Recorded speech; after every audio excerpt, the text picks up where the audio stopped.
어머, 얄루님, 나이가 어떻게 되세요? 아, 저요? 87년생 토끼띠입니다. 어머, 그러시구나. 저는 닭띠예요. 닭띠, 똘기, 떵이, 호치, 새초미. 아니, 이거 나만 이랬어? 심지어 저는 지금도 가끔씩 헷갈릴 때 이 방법을 사용하는데 아재들은 아니라고? 에이. 안녕하세요. 아재 비디오의 얄리입니다. 오늘 이 시간에는 앞서 본 내용처럼 우리의 유년 시절 12간지에 대해 확실하게 머리에 각인될 수 있게끔 해준 교육 만화 꾸러기 수비대 리뷰입니다. 각 캐릭터마다 매력이 넘치는 설정과 심쿵한 장면이 꽤나 있는 추억의 꾸러기 수비대. 지금부터 저 얄리와 함께 스포일러 가득한 리뷰 지금 바로 시작합니다. 채널 고정!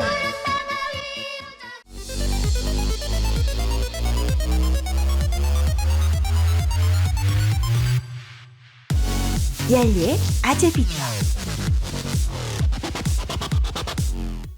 이곳은 동화나라 기둥이 지탱하고 있는 정령들이 살고 있는 원더랜드.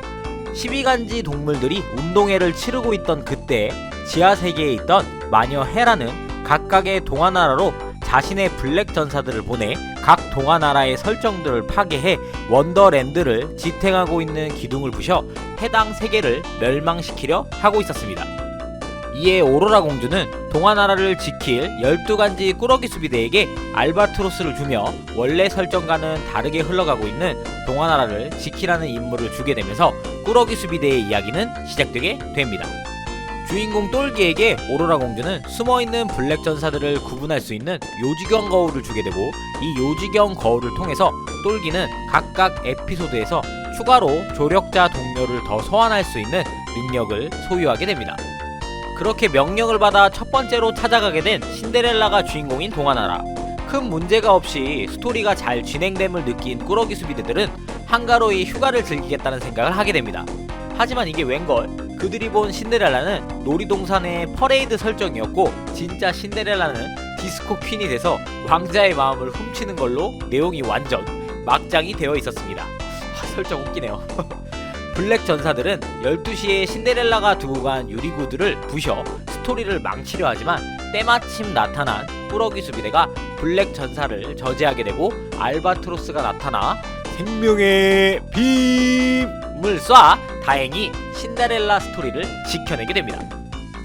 이렇게 꾸러기 수비대는 우리가 유딩 때 읽고 배웠던 동화를 토대로 F1 경주를 하는 토끼와 거북이 스토리, 오리가 아닌 타조로 변해 있는 미운 오리 새끼 스토리, 백설공주와 일곱 난장이가 아닌 일곱 보디빌더들, 황금으로 빚어진 피노키오 에피소드 등 헤라가 이끄는 블랙 전사들이 망쳐놓은 동화나라를 하나하나 정상화시키며 순조로이 스토리를 이어나가게 됩니다.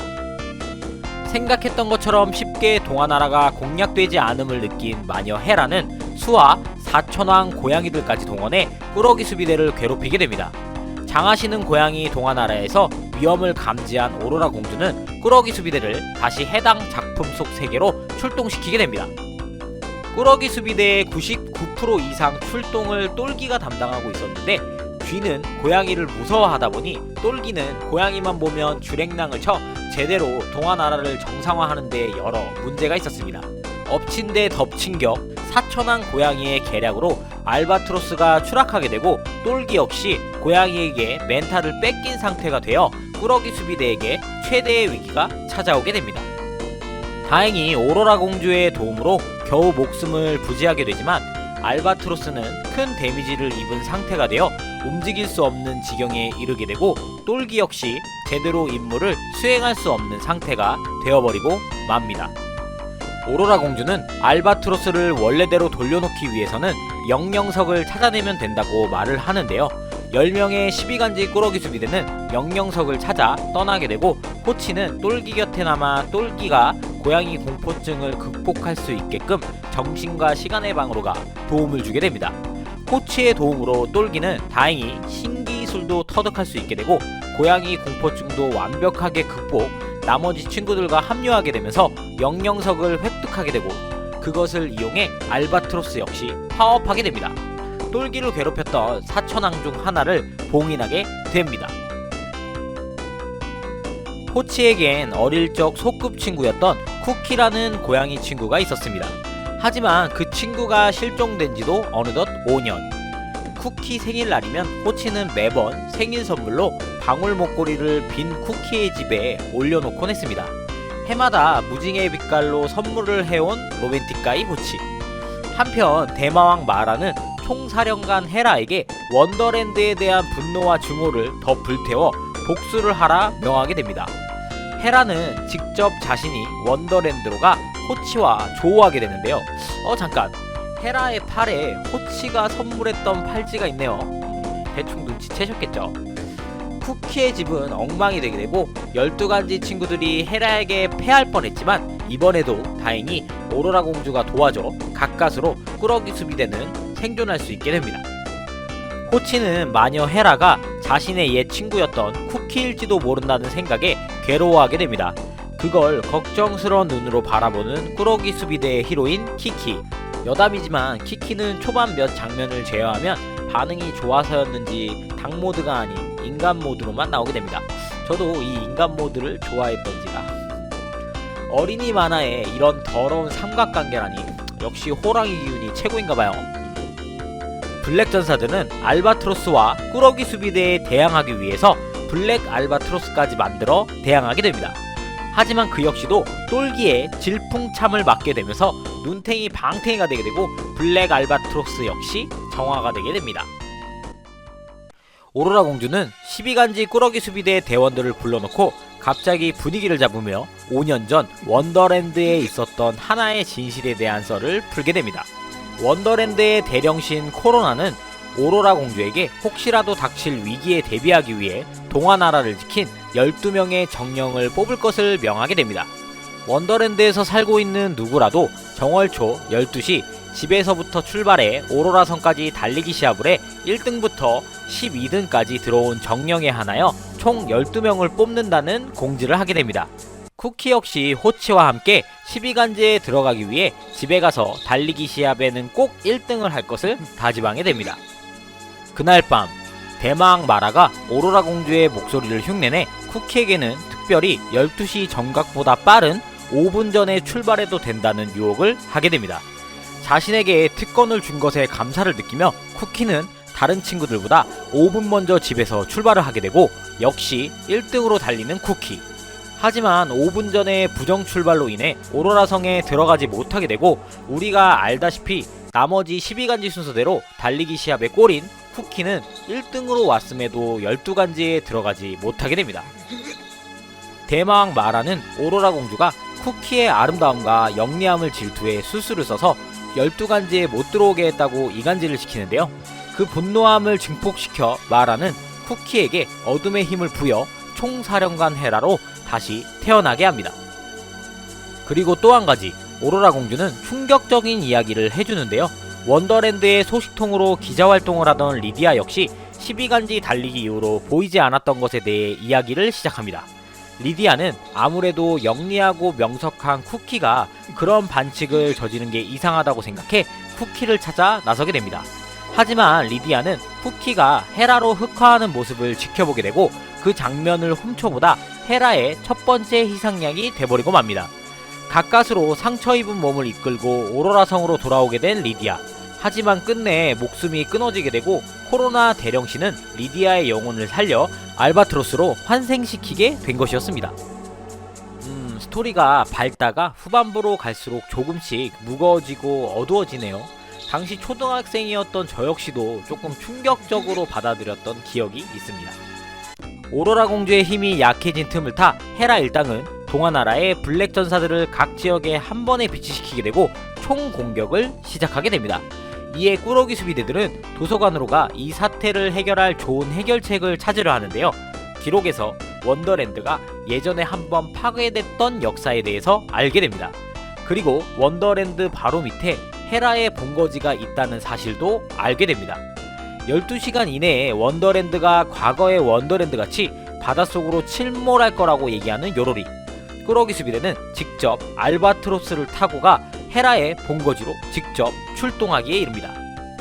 헤라의 본거지는 사실 과거 추락했던 원더랜드였습니다. 헤라의 본거지에서 꾸러기 수비대는 힘을 모아 사천왕 고양이를 저지하게 되지만 떵이와 드라곤은 불구덩이 속으로 떨어져 죽음을 맞이하게 됩니다. 자, 이제부터 하나씩 죽어나가기 시작합니다. 계속해서 헤라를 잡기 위해 나머지 꾸러기 수비대는 동료를 잃은 슬픔에도 앞으로 나아가게 됩니다. 헤라의 분신이었던 사천왕 중 한 명인 주켄을 붙잡는 데 성공하게 되는데요. 이 주켄은 쿠키의 집에 가면 헤라가 있을 거라고 거기 가보라고 합니다. 헌데 그곳엔 아무도 없었고 역시 헤라의 함정. 이상한 낌새를 느낀 요로리가 친구들을 밖으로 도망시키지만 마초와 미미 그리고 요로리가 미쳐 나오지 못하고 헤라에 의해 목숨을 잃게 됩니다. 자신을 배신했다고 생각한 주켄 역시 헤라는 죽이고 맙니다. 와, 계속 죽이네요.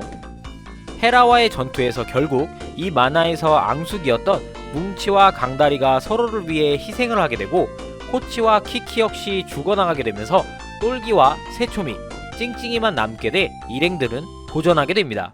똘기는 이 모든 진실이 대마왕 마라의 속임수라고 헤라에게 말을 하지만 현실을 받아들이지 않는 헤라. 헤라의 분신이었던 주켄이 헤라의 정신세계에서 도와주게 되며 헤라는 똘기의 필살검을 맞게 됩니다.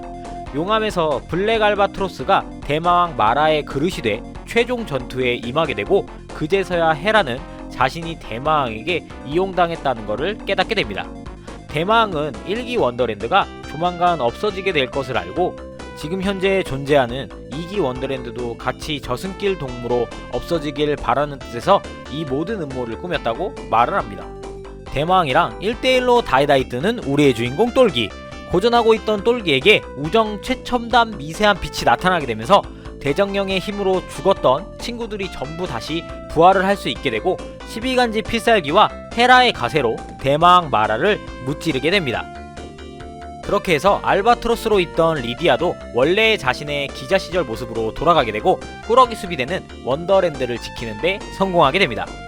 오로라 공주는 12간지 꾸러기 수비대의 이야기도 동화나라의 스토리로 등록됐다고 이야기를 하고 그에 기뻐하는 꾸러기 수비대들. 한편 자신의 과오를 속죄하는 뜻에서 헤라, 아니 쿠키는 여행을 떠나가며 꾸러기 수비대는 행복한 엔딩을 맞이하게 됩니다.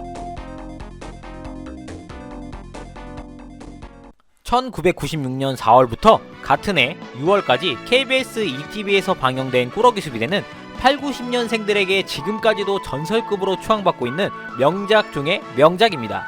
이 만화를 이야기할 때 절대로 빠질 수 없는 것은 오프닝. 우리나라 어린이들에게 12간지 암기에 있어 정말 엄청난 공헌을 했다고 해도 과언이 아닌 작품이죠. 앞서 설명했듯이 저 역시도 지금까지도 가끔씩 이 노래를 울프면서 연도수를 계산하기도 합니다. 저 같은 경우에는 초등학생 시절 학교 반 친구들에게 이미지가 비슷한 애들끼리 꾸러기 수비대의 역할놀이를 했던 기억도 아직까지 나네요. 작품 초반의 밝은 분위기와는 다르게 후반으로 갈수록 어둡고 암울한 내용, 그리고 아쉽지만 조금은 애틋하게 열린 결말로 이어지는 쿠키와 호치, 그리고 키키의 러브스토리 역시 작품에 집중을 더 할 수 있게끔 각인시켜주는 요소였다고 생각이 되네요. 자, 제가 준비한 영상은 여기까지입니다. 저는 여러분의 댓글을 모두 다 읽고 있습니다. 영상이 유익하셨으면 댓글, 구독, 좋아요 부탁드리겠습니다. 영상이 끝나기 전 다음화 예고편이 나가니 끝까지 시청 바래요. 지금까지 얄리의 아재 비디오 얄리였습니다.